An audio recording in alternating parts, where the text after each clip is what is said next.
So when we talk about breath work, it really refers to any means of intentionally regulating your breathing. And the beautiful thing about breathing is that it is highly autonomic, right? You are the diaphragm, and I like to say it's like a palm. I'll even sit up a little bit. It's like a palm right underneath kind of the pecs. And that is where we want to be breathing from at rest throughout the majority of the day. But the diaphragm, and it's kind of like a pizza. It's a pizza right there that is 360 degrees all the way around. It inserts into your low ribs all the way back to your spine.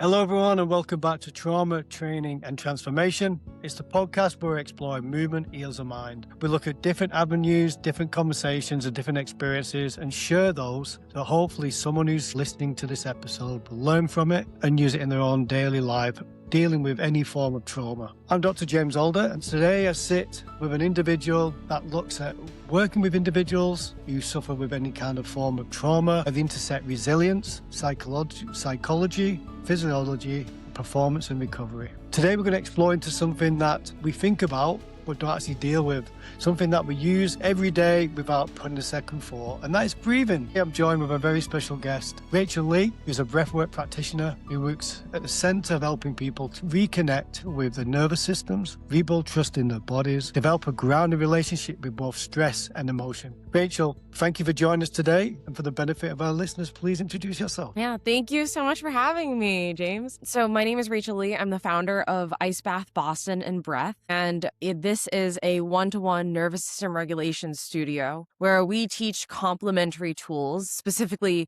breathing mechanics, breath work, and cold water immersion, all incredibly personalized to the individual to help with whether it's anxiety, whether it's panic, whether it is stress management, whether it is complementary trauma tools, right? Chronic pain, really taking a toolkit approach and complementing all of the other incredible efforts that an individual might be doing. So we work really in depth, really long form work here, but it's an honor to be here, and I'm really excited for this conversation. Thank you for joining us, Rachel. It's I can tell by the passion and the love for both your therapeutic look at life, but also the way of using breath work is key.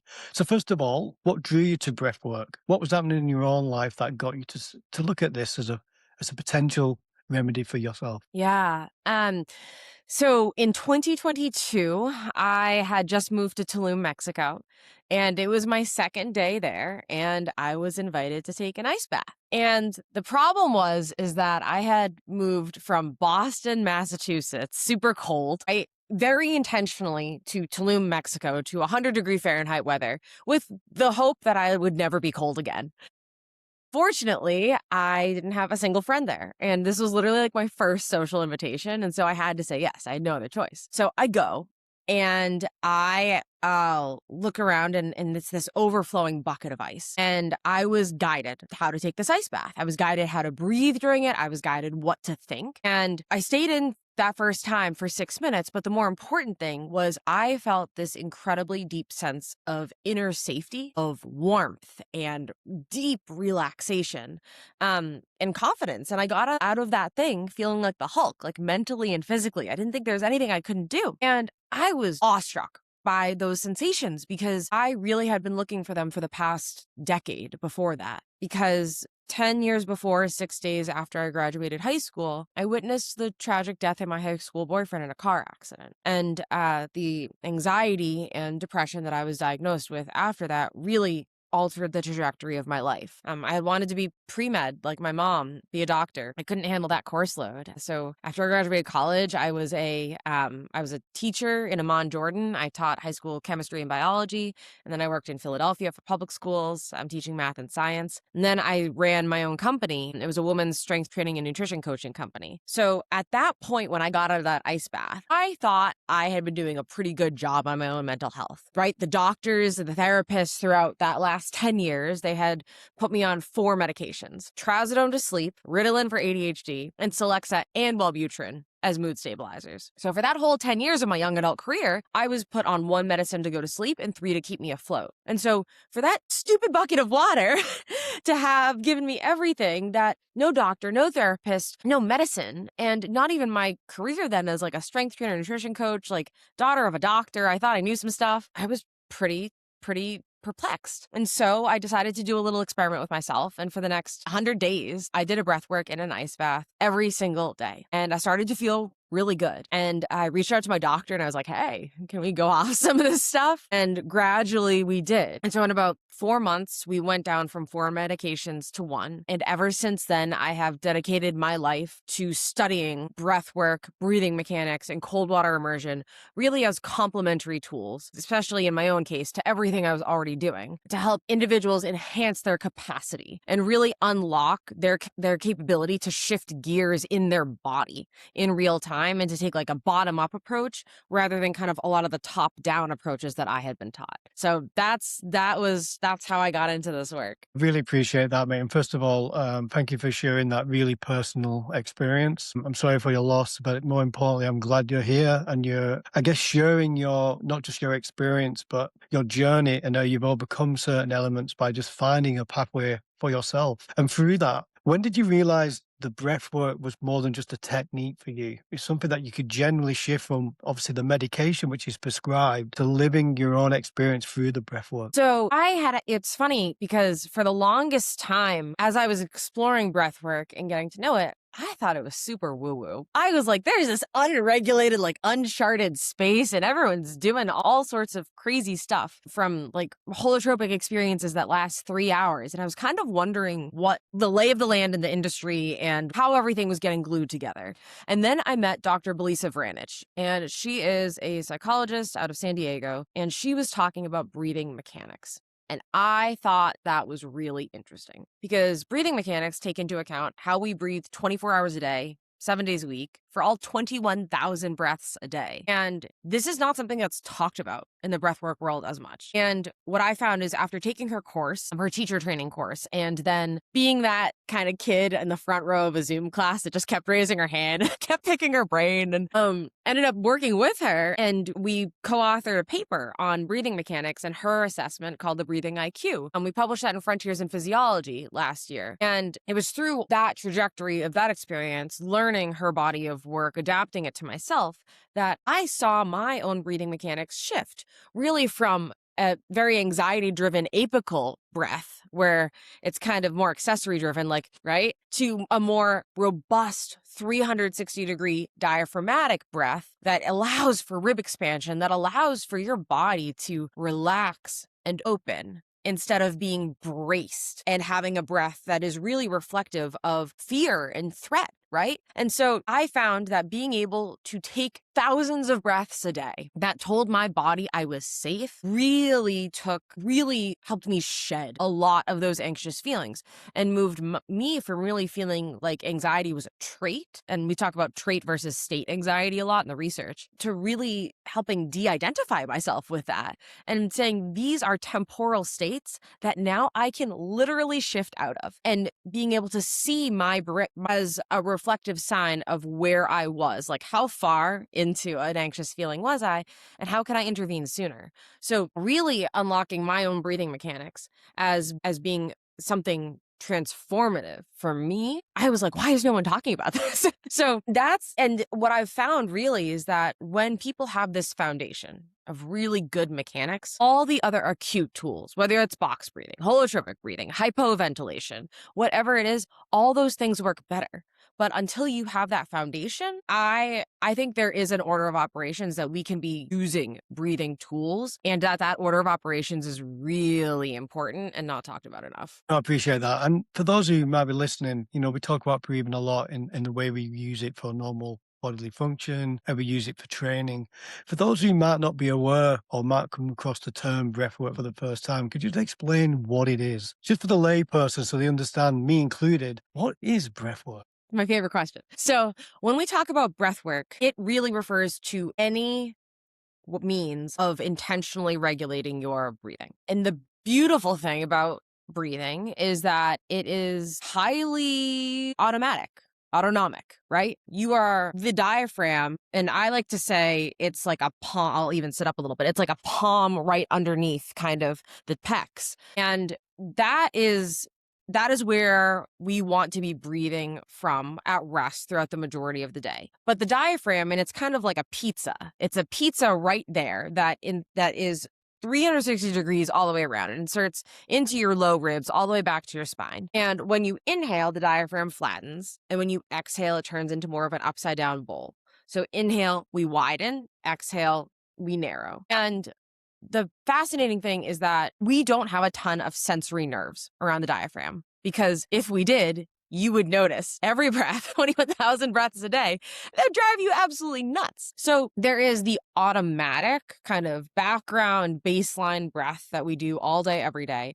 And then there are many different ways that we can intentionally regulate our breathing. And so I argue that most of breath work today is the intentional, how can I shift my breath in different moments, whether it's for stress management, athletics, whatever it may be. But I argue that being able to intentionally shift those background mechanics and kind of restore them to what you used to breathe like before you were really stressed, that can make a tremendous change in your psychophysiology. So let me focus on the acute side for a second. So when we're talking about the acute tools, you can breathe slow, you can breathe fast, you can have breath holds, you can use different somatic squeezing and release tools that we use a lot. And there are 3 specific variables to breath: where you're breathing from, the pace that you're breathing at, and the volume of air you're taking in and out. So I would argue that breath work is anything that regulates those 3 variables with any technique, and they might be combining a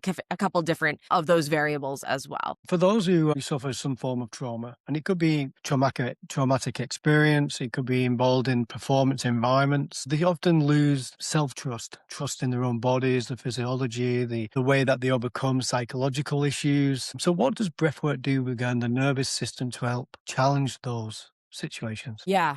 And it's so fascinating because we see that loss of trust kind of show up in different ways. There's something called interoceptive awareness, and it is how sensitive we are to body sensation. And what we see in that loss of trust psychophysiologically is often a change in interoceptive awareness. Some people become overly sensitive to it, a racing heart, right? Shortness of breath, and that can be really, really scary. And for other people, it's too scary to notice it, to slow down enough to notice our internal state. And so what we do is by teaching people breath awareness. Is my breath higher up? Is it more vertical, reflecting an emotion, right? Or is it more grounded? And being able to more acutely differentiate body sensation in a neutral area.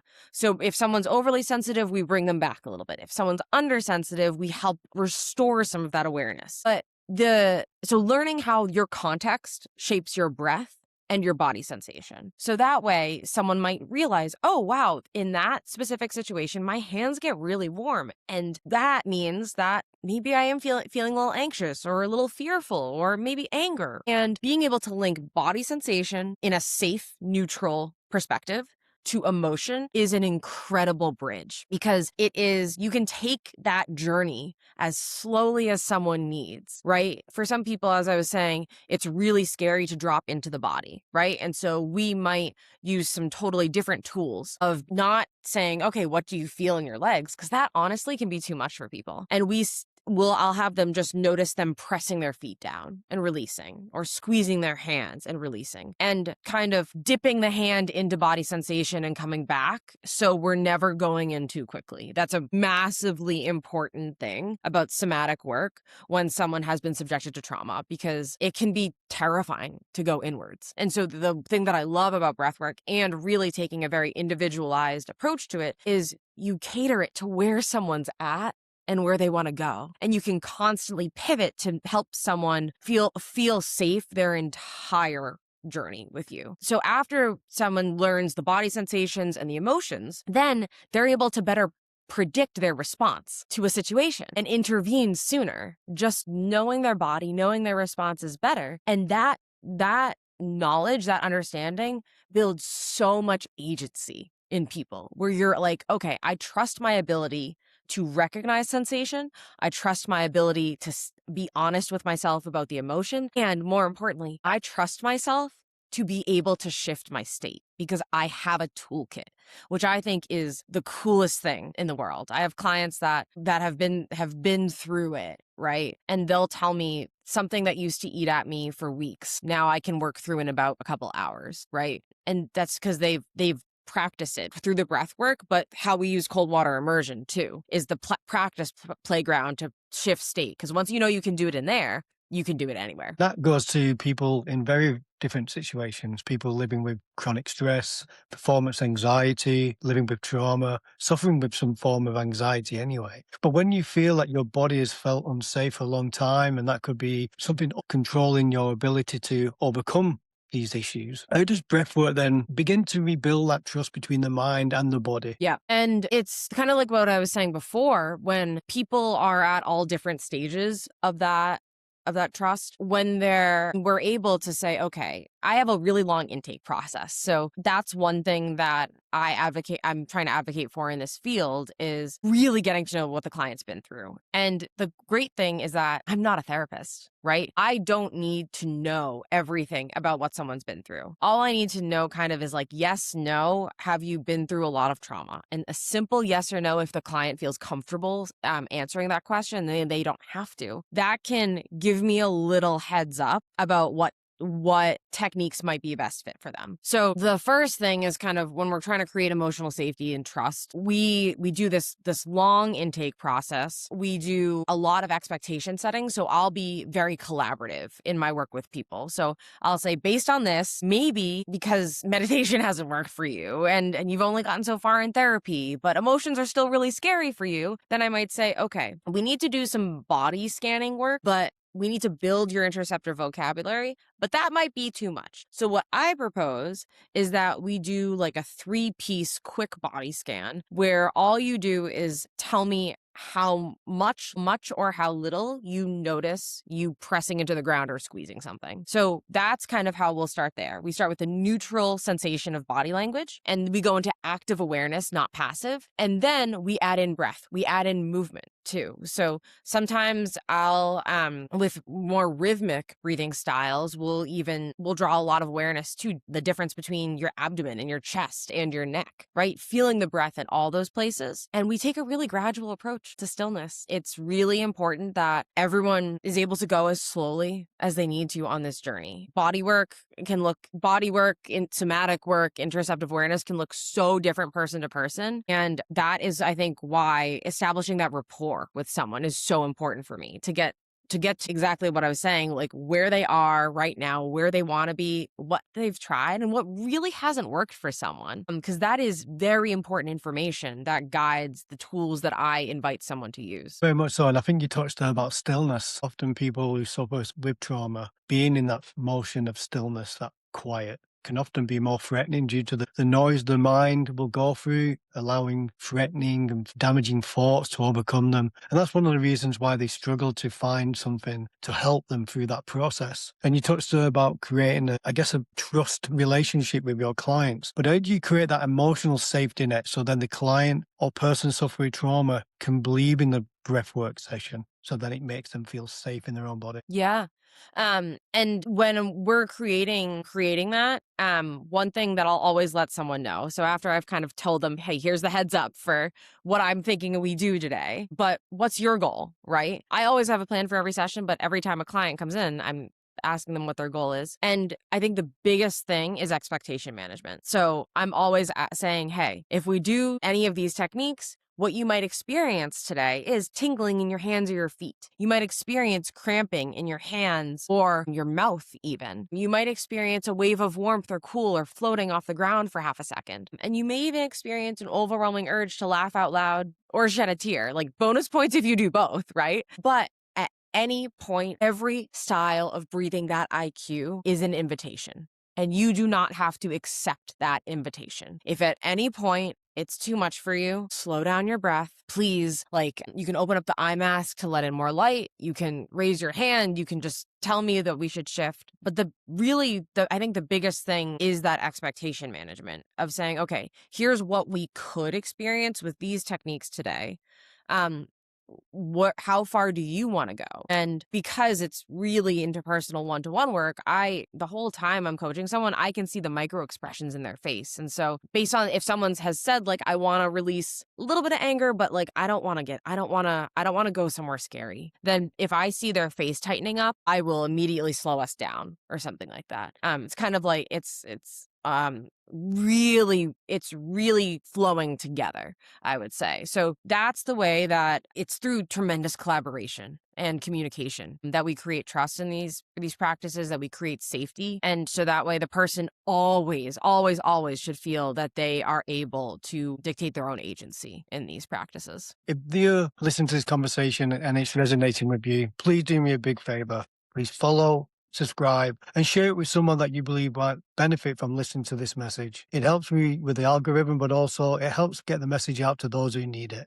Rachel, you talked there a little bit about expectation management with breathwork. How do you manage that in regards to people who are new to breathwork, who can't control that overload of emotions when dealing with that cognitive shift? That's a big part about breathwork dosing, I think, right? And so when in an appointment, we'll first look at your breathing mechanics, and I can kind of tell immediately if I don't see any movement down here and someone is all up to their shoulders when they're inhaling or coming down, that's a pretty immediate sign to me that there is some stuff locked in the breath. There's a lot being held in the rib cage. And in terms of that expectation management, I will let someone say, hey, like with the breathing IQ, we're able to quantify someone's breathing mechanics and kind of quantify how much might be in the body, right? And so after I share that information and we start working on mechanics, and I really like the mechanics exercises because they almost feel like PT. So they are so intentional that they are easy for someone to do not only in office, but also at home. And they're a really sneaky way of making someone slow down and making them come into their body because they kind of feel very task oriented, which is what I've found a lot of people who feel uncomfortable going inwards.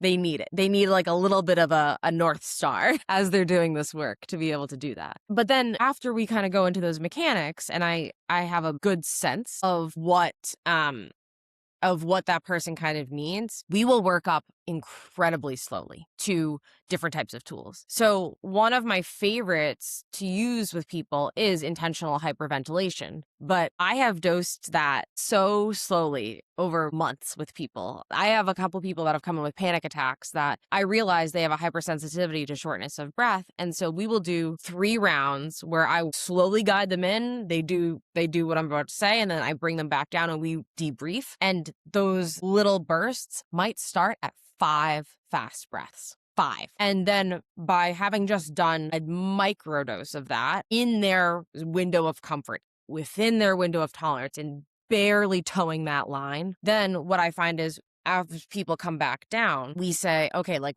how did you feel about that? We do a lot of mantra work. We do a lot of self-talk work before this too. So that way they have a lot of points of what they can be telling themselves within this zone of comfort, but when it's being challenged within it, right? And so when people are able to talk to themselves kind of top down, but also know that it's with a microdose within their zone of comfort, every time they do that, they build up another data point that they can tolerate that they made it through that window without negative experiences. And so then every session we barely add on to that. I mean, I'm talking like 1 week I'll do 3 rounds of 5 breaths with someone, and the next I'll do 3 rounds of 6 breaths. So hyper personalizing the dosing protocols for people. And that also means that some people, if I am doing intentional hyperventilation, that might be the work part of the session, where we are working on tolerance, right? But then the other tools for the rest of that session are slower. They are all based to music. Some people really need counts, I find. They need like a 4-beat inhale and a 4-beat exhale. And if there's a good song with a good beat, they can follow along really well. And that is the perfect balance of slowness with intentional regulation to it. For individuals coming into breathwork from their own requirements. I deal with a lot of high performance athletes who are conditioned really to use the idea of push through the pain, override discomfort, and suppress any kind of emotional attachment to the suffering, really. So, how does breathwork shift from someone who's forcing control to finding regulation? I think you touched a little bit on that microdosing. Yeah, but I also think it's so interesting because when we talk about recovery, right? I think there is a time and a place for kind of all different types of breathwork tools. So when we are talking about a very high level athlete that does need to optimize oxygen intake and be able to combine their inner monologue with performance, I think there is one set of tools for that. But we know that to maintain high performance, it means work hard but recover harder. So then when we're talking about what recovery looks like in people, for me, I use wearable technology with all of my clients. And so anyone that signs on as a member to me gets a Whoop, because sometimes what I found is that particularly high performers think they are recovering and are not. And I see that because they'll say, yeah, like I allowed myself to like veg out on the couch and relax for an hour, and I'll find that hour in their Whoop data, and I'll see their heart was like sky high because they were watching a scary movie or something like that. And so in those cases, when we often find someone who thinks they're slowing down but don't know how, they don't know how to really hit the brakes and be there, we use their breath as a feedback system. So going through that same protocol that I mentioned earlier, because it works with a high level athlete, but it also works with a CEO, is what I found, is that just slowly coming into interoceptive awareness. Right? Where is that resistance to slowing down? And this is when I really appreciate when a client lets me know that they're already working with a therapist, for example. And there are many clients that I have that they'll sign a release for me, they'll sign a release from their therapist, and we'll work together because there's a good chunk that I can do on the inner monologue piece of letting the person know it's safe to slow down, right? Like for high performers, the fear is often I'm not doing enough. When we have to shift the concern to I'm not slowing down enough to maintain this output. And when we can shift the inner monologue to seeing recovery as productive, as useful, as necessary, right? Then that's where we see big shifts in performance. We see improved sleep quality. We see better patience. We see better mood. And I think when we're talking about performance, I'm not only really concerned with what someone's job is. Most of the time people are coming to me because they're crushing it in their profession, but something is missing. And so we talk a lot in here about safety and joy. And I think safety is a prerequisite for joy. And so when we get to high performance, usually it means not only cultivating safety, but being able to have enough recovery to find joy in family moments, in not being at work, or in the off moments of the season, right? And so I think that when we're really using breath work for that, it's about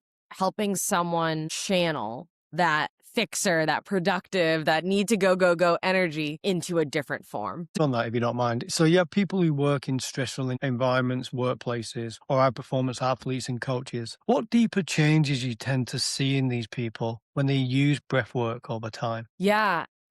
It's super cool. The biggest change that I would say I see in people is their internal awareness. They'll say, wow, I didn't realize that that person drives me nuts. They'll say, I didn't realize that that noon meeting on a Friday like really gets to me, and that after it, I need an intervention before I go see my family, because otherwise, like, really don't have a lot of patience with my kids. And so it's really cool because someone's acute awareness will massively increase. And so they're able to deliver interventions sooner to get back to baseline faster. There's a Gabor Mate quote that says it's not about never getting activated, right? It's just about being able to come back down that mountain and ground ourselves sooner. And I paraphrase that. Don't hold me to it 100%.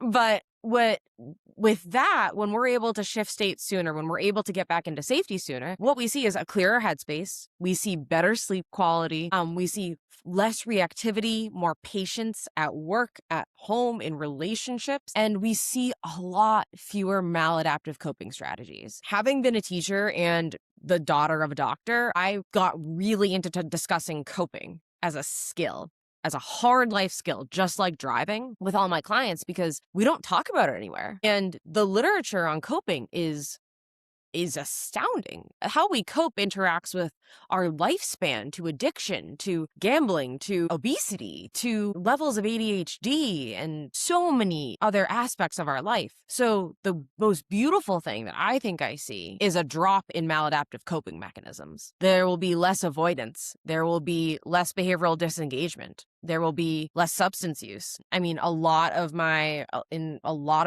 CEOs, right? There's a lot of events. There's a lot of going. There's a lot of sometimes alcohol, right? And someone will say, what I realized is that I was tired and that I needed to leave that event early, and that I needed to get some sleep, and that I didn't want to avoid sleep anymore. So I would say being able to slow down without losing drive is probably the biggest change that we see. Appreciate that. Breathwork is an incredible somatic therapy tool, but it's open to everybody, isn't it? It's not just high stress environments and high performance. It's for everyday people. 100%. And what's super cool is I work with a lot of parents, and now I am starting to work with a lot of kids too. And I think these are generational tools, right? I think that when we have a parent or a guardian who is regulating in a really beautiful way, there's that co-regulation that happens. And so even if you have a second grader stressing out about a spelling test, right? Those tools are useful at every age. Book is growing rapidly across the board, really. And people from everyday walk of life are using it as a therapeutic tool. With growth often comes commercialization, but different people using it, selling it as a tool. Where do you think practitioners need to hold responsibility, though, and do the integrity in these places? I love this question because I think it is nowhere nearly talked about. And so I'm a member of the Global Professional Breathwork Alliance. And with them, what we see is a code of ethics. And so in that code of ethics, we need a deep awareness of screening before we work with someone to know whether we have the tools for that person, right? And also, does that person already have appropriate supports in place for them to get the most out of their work with us, right? We also need obviously consent over what we are doing. And so that means, as a practitioner, delivering extremely clear expectations to the client in terms of the type of breath work that someone practices. So for listeners out there, there are tons, dozens, maybe even hundreds of different types of styles of breath work that you could have a practitioner practice. A lot of them are even just kind of rebranded from ancient yogic traditions, right? And so as a consumer of breathwork, or a client of a breathwork practitioner, you should have a super clear sense of what type of breathwork is this person going to teach me, right? Is it going to be 3 hours of hyperventilation and I'm going to have this out of body experience, which I don't do at all? It's not my cup of tea. Or does this person focus on mechanics? Or are they more hypoventilation, CO2 tolerance, right? Or are they more in a slower box breathing, more yogic kind of tradition? So practitioners, we need to be extremely upfront with what we do and what we don't do. And that is obviously, that's not a bad thing, right? But I see a lot of people overclaiming kind of what they do and overpromising benefits of it. So staying within our scope of practice as well. We are not therapists. And that is the very first thing that I say. It's in every single piece of literature that a client of mine signs, is like, this is not therapy, and this is not substitute for medical treatment. Because sometimes you'll have people trying to dance around the hard work, and we need those other structures in place. So I have a robust network of therapists that I refer out to as well. So clear expectations, clear scope of practice, clear screening, no inflated claims of overpromising, and integrity, right? I have refunded people in full when I realized I wasn't the right tool. That is something that I take it very seriously about whether this is the right type of work that someone needs. All we should want is the safety, health, and joy of this community that we're all building. And so I think it is incredibly important to maintain appropriate practices to do that. But then more than anything else, just crystal clear communication above all. And I think having that strong communicative relationship with clients that will take you so far. Rachel, thank you for sharing that. If someone was listening right now to this episode and feels disconnected from the body, the breath, the sense of self, what would you want them to hear? What would be your message to them in relation to breathwork? I would say you are not alone. You are not alone, and you're certainly not broken. There are so many different avenues of somatic options, right? To regain trust in your body, to regain awareness, to regain safety in the body. And breath work might be one, yoga could be another, sound baths could be another, massage, acupuncture, tai chi. There are loads. And so I say that because I really encourage people to find their cup of tea. Trying out different somatic tools to find what feels best for you, because there are tons and tons of different options, and we all have different unique psychophysiology. And so there's going to be a different tool that works best for everyone. And so don't be afraid to gently dip your toe into these different somatic tools. And don't be afraid to change course. If something is not working for you, trust your gut, trust your body. One thing that I talk about a lot with clients is don't be afraid to build the scaffolding around your life that you need to support yourself and your well-being.